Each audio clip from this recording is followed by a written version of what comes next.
The Empress's hand trembled as she signed the dissolution papers, and Marcus Chen noticed because he was the only one in the throne room who dared to look at her face.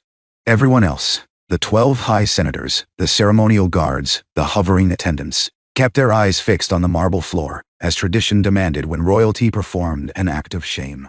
"It is done," Empress Valeth announced, her voice carrying the precise, emotionless cadence that the Kethari considered proper. "The bonding is nullified. I release House Sorenthal from all obligations." The male who had been her bonded mate for 11 years didn't even glance back as he strode from the chamber, his new intended, younger, fertile, politically advantageous, waiting just beyond. The great doors. The senators exchanged looks of barely concealed satisfaction. Another problem solved. Another alliance secured. Marcus stood in his designated corner, wearing the simple gray uniform of a human diplomatic attaché, technically invisible according to Kethari's social protocol. Humans occupied an odd position in the hegemony, too new to matter, too strange to categorize, useful enough to tolerate. He was here as a cultural observer, documenting the Empire's customs for Earth's fledgling xenoanthropology archives. He was not supposed to speak. "Your Imperial Majesty," he said, his voice cutting through the ritual silence like a blade. 12 heads snapped toward him. The guards' hands moved to their ceremonial staffs. Senator Kalros, the eldest and cruelest of the council, hissed through his teeth, the Kethari equivalent of a gasp of horror. "The human forgets its place," Kalros said, not bothering to address Marcus directly. But the Empress raised one long-fingered hand, and everyone froze. "Let him speak." Her eyes, silver gray with vertical pupils, fixed on Marcus with something that might have been curiosity, or might have been the cold consideration of someone deciding whether to order an execution. Marcus stepped forward, knowing he was violating at least 7 diplomatic protocols. "I wanted to say that I'm sorry for your loss." The silence that followed was absolute. The Kethari didn't apologize. They didn't offer condolences. Loss was weakness, and acknowledging another's weakness was an insult. What Marcus had just done was the equivalent of walking up to a grieving widow and spitting on her husband's grave, at least by their standards. Kalros's face purpled. "This creature dares, Senator." The Empress's voice was quiet, but it carried the weight of 3,000 years of unbroken imperial lineage. "I believe I told you to let him speak."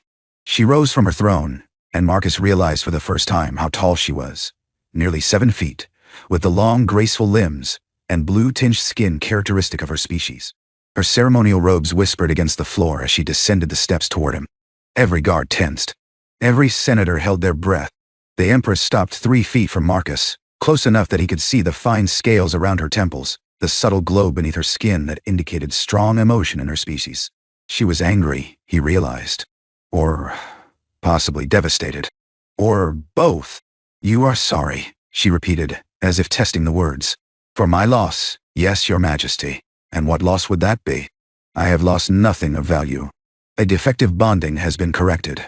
House Sorenthal has been freed to pursue more fruitful arrangements. The hegemony is strengthened." Marcus met her eyes. He knew he shouldn't.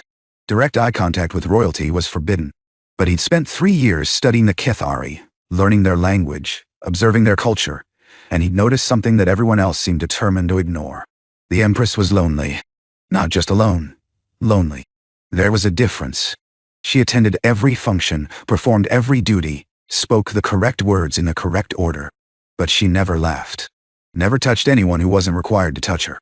Never received a visitor who wasn't there on official business. "I think," Marcus said carefully, "that you've lost 11 years of your life to someone who never saw you." The glow beneath her skin flared. One of the guards took a step forward, but the Empress's raised hand stopped him. "You presume to know what I have lost." Her voice was ice. "You are human. Your species has been spacefaring for less than 2 centuries. You have no concept of what—" "I know that he never looked at you," Marcus interrupted. And this time even the Empress seemed shocked by his audacity. "I've been at every state function for 3 years. Every dinner, every ceremony, every reception. He never once looked at your face. He spoke to you, yes. He stood beside you. But he never actually saw you." The Empress stared at him. "I am sorry," Marcus repeated, "that you spent 11 years with someone who never bothered to see you. That seems like a terrible kind of loneliness." For a long moment, no one moved. Then Senator Kalros stepped forward, his face contorted with rage. Your Majesty, I must insist that this human be removed from the palace immediately. This violation of protocol cannot, Senator Calrose thought. The Empress turned, and something in her expression made the old politician take a step back. You will arrange for the human cultural attaché to be given quarters in the East Wing. He will dine with my household staff and have access to the archives. His observer status is hereby upgraded to diplomatic guest. Calrose sputtered. Your Majesty, this is highly irregular. I am aware. The Empress looked at Marcus one more time, and he thought he saw something flicker in those silver eyes. Something fragile and cautiously hopeful. Consider it an imperial whim. She swept from the chamber, leaving chaos in her wake. And Marcus, standing alone among hostile aliens who would have happily seen him executed for his transgression, smiled. 3 weeks later, Marcus found himself in the Empress's private garden, surrounded by bioluminescent flowers that pulsed gently in the artificial twilight. He wasn't supposed to be here. Guest status or not, the Imperial Gardens were restricted. But he'd followed the sound of water and discovered a hidden courtyard where a small fountain sang to itself in the darkness. And the Empress sat alone on a stone bench, staring at nothing. I wondered how long it would take you to find this place, she said without turning around. You have a talent for appearing where you shouldn't be. Marcus hesitated at the entrance. Should I leave? If I wanted you to leave, I would have had you removed 3 weeks ago. She gestured to the space beside her on the bench. Sit. I wish to understand something. He sat, maintaining the proper distance that Cathari etiquette demanded between non-bonded individuals. The flowers around them shifted from blue to purple, as if responding to their presence. What do you wish to understand, Your Majesty? Why you spoke? She finally looked at him, and in the garden's soft light she seemed less like an empress and more like a woman. In the throne room. You knew the consequences. Senator Calrose wanted you executed. 3 other senators wanted you exiled. You had nothing to gain and everything to lose. Why? Marcus considered the question. Because I couldn't watch anymore. Watch what? You. He turned to face her. I couldn't watch everyone pretend they didn't see what was happening to you. The way he treated you. The way they all treated you. Like you were a symbol instead of a person. Like your feelings didn't matter because empresses aren't supposed to have feelings. Valeth was silent for a long moment. Among my people, she said finally, there is a concept, Velthori. It means roughly, the duty of endurance. We are taught from birth that suffering is private. To display pain is to burden others with it. To seek comfort is to admit weakness. A ruler especially must be Velthori. She must endure all things and show nothing. That sounds exhausting. It is. The admission seemed to surprise her. It is very exhausting. Can I tell you something about humans? You may. We believe that pain shared is pain lessened. Marcus picked one of the glowing flowers and examined it. When someone we care about is hurting, we want to sit with them, hold their hand, let them know they're not alone. We think that's what makes us stronger, not weaker. Valeth watched him handle the flower. Your species is strange. I know. You touch things constantly. Each other. Objects, even plants you've just met. Marcus laughed softly.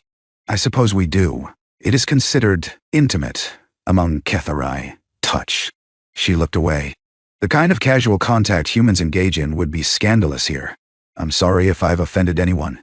You have offended nearly everyone. But there was something almost like warmth in her voice. The senators think you are an uncivilized barbarian. The guards believe you have no respect for boundaries. My household staff has started taking wagers on when I will have you removed. And what do you think? She was quiet for so long that Marcus thought she wouldn't answer. I think, she said softly, that you are the first person in many years who has spoken to me, as though I were real. Marcus set down the flower. You are real, am I? She turned to him, and he saw the glow beneath her skin flickering with suppressed emotion. Sometimes I wonder. I perform the role of empress. I speak the words, make the gestures, follow the rituals. But beneath the performance, what is left? What is Valeth, apart from her function? What do you want to be? The question seemed to startle her. What I want is irrelevant. Why? Because she stopped, frowned. Because it simply is. An empress does not want. She serves. She endures. That's Velthori talking. I'm asking you. Marcus leaned forward slightly. Not the empress. You. Valeth. If you could be anything, do anything, what would you want? She stared at him as though he'd asked her to explain the meaning of gravity to a fish. I don't know, she whispered. No one has ever asked me that before. Then maybe it's time to figure it out. The flowers pulsed around them, shifting from purple to deep rose. Somewhere in the distance, the palace bells chimed the evening hour. "You should go," Valeth said, but she didn't move. "If you're found here with me, it will cause a scandal. Do you want me to go?" Another long pause. "No," she said finally. "I don't." So Marcus stayed, and they sat together in the garden while the flowers sang their silent songs. And for the first time in 11 years, the Empress felt something other than empty. The assassination attempt came 6 weeks later. Marcus was walking back to his quarters when he heard the commotion. Running footsteps, shouted commands, the high whine of energy weapons charging. He broke into a run, following the sounds through the palace corridors until he reached the Imperial Assembly Chamber. The great doors had been blown inward. Inside, chaos reigned. Valeth stood at the center of the room, surrounded by a shimmering force field that flickered dangerously with each impact from the attacker's weapons. 6 figures in black armor moved toward her, their movements coordinated and professional. The palace guards were down, dead or unconscious. Marcus couldn't tell. Senator Calros stood near the wall, his face carefully blank, making no move to help. Marcus didn't think. He grabbed a fallen guard's staff and charged. The first attacker never saw him coming. Marcus brought the staff down hard on the back of the assassin's neck, dropping him instantly. The second turned, raising her weapon, but Marcus was already inside her guard, using the staff to deflect a shot into the ceiling before driving his elbow into her throat. "Human!" one of the attackers shouted, and suddenly they were all focused on him. Which was, he realized distantly, probably going to get him killed. But it also gave Valeth time to act. The force field around her collapsed inward, then exploded outward in a wave of brilliant light. The remaining assassins flew backward, crashing against the walls with bone-breaking force. The Empress stood at the center of the devastation, her skin blazing with inner fire, her eyes incandescent. She was beautiful, Marcus thought, and terrifying. And hurt. He saw the blood before she did, a spreading stain across her abdomen where one of the energy blasts had penetrated her shield before it fully formed. Valeth. She collapsed. Marcus caught her before she hit the ground, pulling her into his arms without thinking about protocol or propriety, or the fact that he was currently cradling the most powerful person in the known galaxy like she was something precious. "Hold on," he said, pressing his hand against the wound.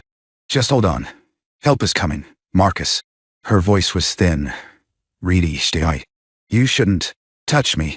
The scandal. To hell with the scandal." She laughed. Actually laughed, a weak, surprised sound. Such language. Before an empress. "You can have me executed later. Right now, you're going to stay awake and keep looking at me. Understand?" Her silver eyes focused on his face. The glow beneath her skin was fading, the light dying with her blood. "They were right to dissolve the bonding. I cannot produce heirs. My genetic line ends with me. The senators have known for years. That is why they arranged this. Why Calros? I don't care about your genetics."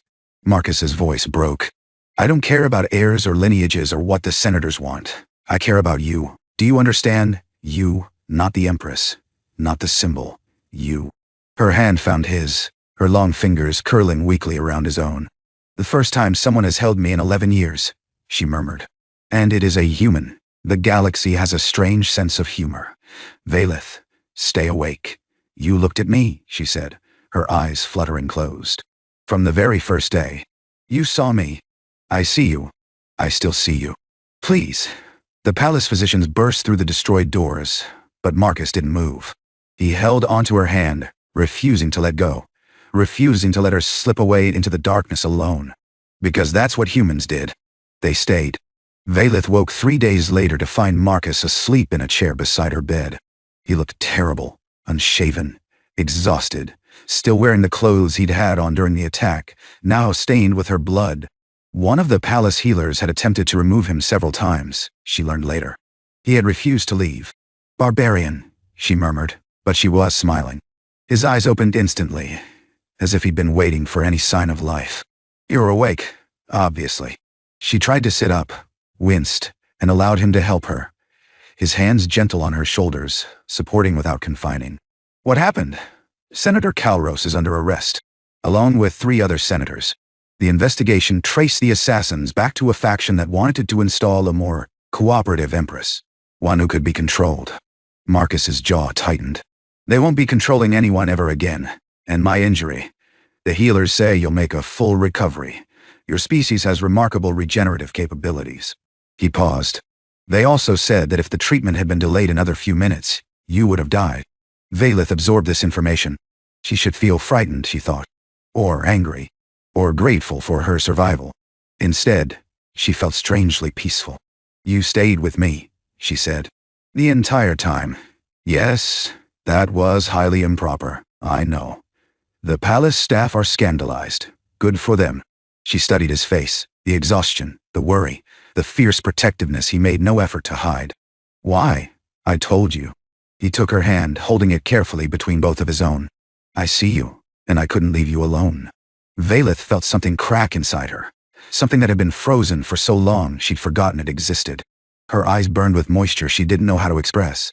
Among my people, she said quietly, when someone risks their life for another without obligation or expectation of reward, it creates a bond, a debt that cannot be repaid through ordinary means.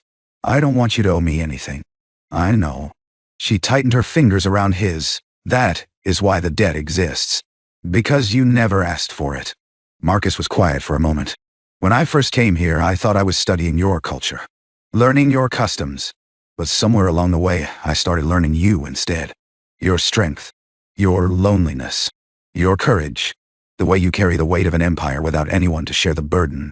Marcus, I'm not asking for anything, he continued. I know I'm human. I know I'm nothing by Cathari standards. No status, no lineage, no political value. I know that whatever I feel for you is probably inappropriate and definitely impossible, and you're perfect, Valeth said. He stopped, stared at her. What? You're perfect, she repeated. That is what you expect me to say, isn't it? That despite your flaws, I find you perfect. That love transcends all boundaries. That together we can overcome any obstacle. Marcus's face shifted. Valeth, I wasn't, but I am not going to say that. She pulled her hand from his, watching his expression fall. I am not going to say that because it would be a lie. And because it would be the wrong thing to say. She forced herself to sit up fully, ignoring the pain in her side. She met his eyes directly, the way he had met hers in the throne room all those weeks ago. You are not perfect, she said. You are reckless and improper, and you have no understanding of appropriate boundaries. You speak when you should be silent. You stay when you should leave. You touched an empress without permission, and held her while she bled and refused to let go, even when guards tried to remove you. I know, Marcus said quietly. I know I shouldn't have. I am defective. Broken. Incapable of providing the one thing an empress is supposed to provide. I have been abandoned by my bonded, targeted by my own council, and spent 11 years believing that my value lay solely in a function I could never perform. She reached out and took his face between her hands. A touch, so intimate, so forbidden by her culture's standards, that it made his breath catch. We are both flawed, she said. Both damaged. Both carrying scars that may never fully heal. That is the truth. And the truth is better than perfection, Marcus. Because perfection is a lie we tell ourselves to avoid the harder work of acceptance. What are you saying? I am saying that I don't want you to be perfect. I want you to be you, the human who spoke when he should have been silent, who saw me when everyone else looked away, who held my hand when I was dying and refused to let go. Her thumbs traced his cheekbones, her skin cool against his. Warmth. I am saying that if you will have me, flaws and all, I would like to discover what comes next, together. Marcus's eyes glistened. The senators will never accept it. The senators just tried to have me killed. Their acceptance is no longer my primary concern. Your people will think you've gone mad. Let them. The galaxy will talk. Valeth smiled. A real smile, not the diplomatic expression she wore at state functions. The galaxy can do whatever it pleases. I am done performing for an audience that never truly saw me. She leaned forward, pressing her forehead against his, in a gesture that was, among her people, more intimate than a kiss. I see you, Marcus Chen. Do you see me? Always. He whispered. From the very first day. When she finally kissed him, soft, uncertain, utterly unpracticed, it was nothing like the romantic stories described. It was awkward and sweet, and slightly terrified. Neither of them knew what they were doing. But that was all right. They would figure it out together. 1 year later, the Galactic Historical Archives would record the ascension of Empress Valeth's human consort, the first interspecies imperial bonding in Cathari history. The record would note the political implications, the diplomatic ramifications, the precedent it set for human-alien relations throughout the known galaxy. What the archives wouldn't record was the private moment the night before the ceremony, when the Empress found her human alone in the garden where they'd first truly spoken, staring at the bioluminescent flowers. Having second thoughts, she asked, "Never." He turned to her, and she saw in his eyes the same fierce devotion she'd witnessed in the throne room all those months ago. "I was just thinking about what you said. About not being perfect. And I think I finally understand." He took her hand, casually, naturally, the way humans touched each other without thinking. "It's not about being perfect. It's about being present. Being seen. Being willing to show up, flaws and all, and trust that someone will meet you there." Valeth stepped closer, close enough to feel the warmth radiating from his skin. "And have you found someone who meets you there?" "Yeah." He smiled, that warm, open, impossibly human smile. "I have." She kissed him under the singing flowers, and the galaxy for once had nothing to say about it.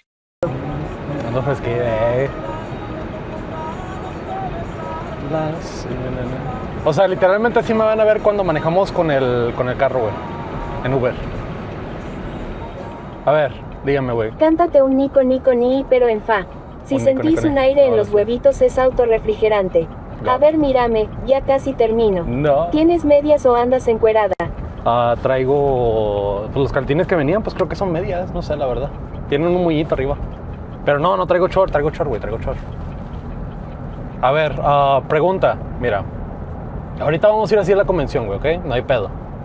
Pero, se me olvidó quitar el pin, Y la las meta, güey. orejas. Tendrás aire acondicionado gratis para los Webation. Ándale. Ventilación en los gumaros. Ey. Lo culero es ahorita en el casino, cabrón. Eso es lo culero ahorita, güey. Eso va a ser lo más culero, güey. O sea, tenemos que pasar todo el puto casino con gente caminando con esta pendejada, güey. Eso va a ser lo culero ahorita, güey. Y luego tenemos que caminar en la calle y ir a otro casino al lado, güey. Creo que voy a tomar la calle detrás, güey. Vale verga, güey. Te la verga. Y de ahí agarramos el Tesla que va por abajo y ya chingamos. Qué bonita cuchichichi. ¿Cómo? ¿Y qué iba a decir? El otro viernes que viene vamos a ir con las Hoy góticas, toca güey. chaquetón. ¿Cómo? No. El otro viernes que viene Ponte una vamos a ir bolsa, a le abrazo yo si pasas el casino APA. ¿Y dónde verga saco una bolsa, güey? Ay, no, porque ando haciendo estas mamadas, güey. ¿Cómo le hacen los cosplayers, güey? No, deja tú, los cosplayers están cabrones, güey. Porque esos güeyes vienen con su traje ya puesto, güey. Góticas culonas. Sí, para el otro viernes. El otro viernes es el primer viernes del mes, ¿no? Entonces sí. Y luego vamos a sacar dinero también, güey. Hay que sacar dinero una vez. Un 500 no está bien. Porque no traigo nada de efectivo, güey. Y por lo regular, estos cabrones piden efectivo, güey. Sí, piden mucho efectivo estos cabrones. Ay, güey. Déjame mucho en paz.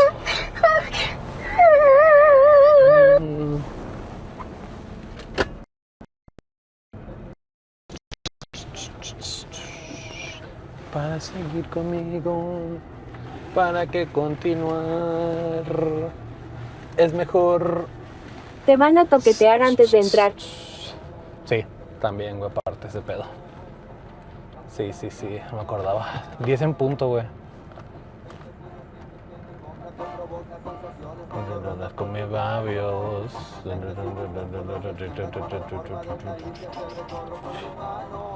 Nah, pues que me van a toquetear si no tengo ni bolsas, güey. Eso sí, esta camisa de abajo tengo que bajarla, güey, para que no se vea mucho la otra camisa. A ver, levántate poquito el vestido. Ingatu una RAM. ¿Cómo? No me compares con Ram, Las güey, pilas. por favor. Sí.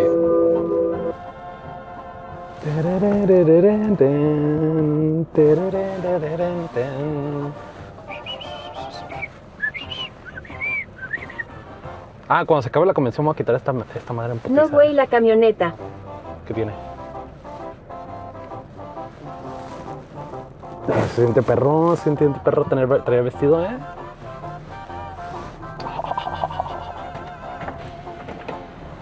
Pues con el celular puedo pagar también. Ay, mamita, ponte relleno. Ni me digas, güey.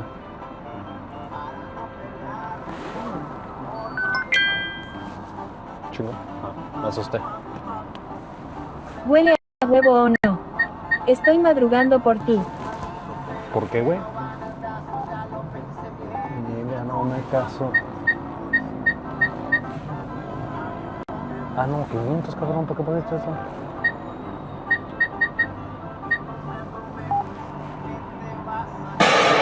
Ahí me pasa unos 5 benjamines, no. ¿Cómo? No será contigo la bebida. Oye. Chequen si está en vivo el rider, güey. ¿Alguien topa el rider de Córdoba? Withdraw $1,000,000. No, 500 más. Eso sí me hubiera traído el... Perdón. Oye, güey, ya me voy, la maestra está sospechando. Dale, pa. Ah, Octo, checa a ver si está el rider, ¿no, güey? No con la America Express Centurion, que es la tarjeta de más valor. Es ¿Cómo? una tarjeta negra, límite de hasta 250,000. Perdón No, Dios no por tengo. lo que voy a hacer, digo hola corazón de melón. ¿Qué vas a hacer, güey? No. Lo que paso por ustedes, güey, lo que paso por ustedes, cabrones. Por estrés, eso se siente gusto, se siente gusto, güey. Sí, está goz, güey.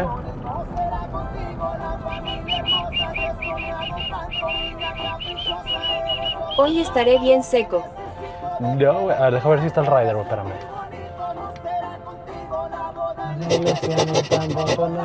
Y si te ligas a una Mistress Verga, K, no está, ya la güey. peluca. No, peluca no Huele hay. a humedad. ¿Qué quieres de Rider? Para que viera mi mamada, güey. Fiu, fiu. Ah, ¿qué onda, Amra?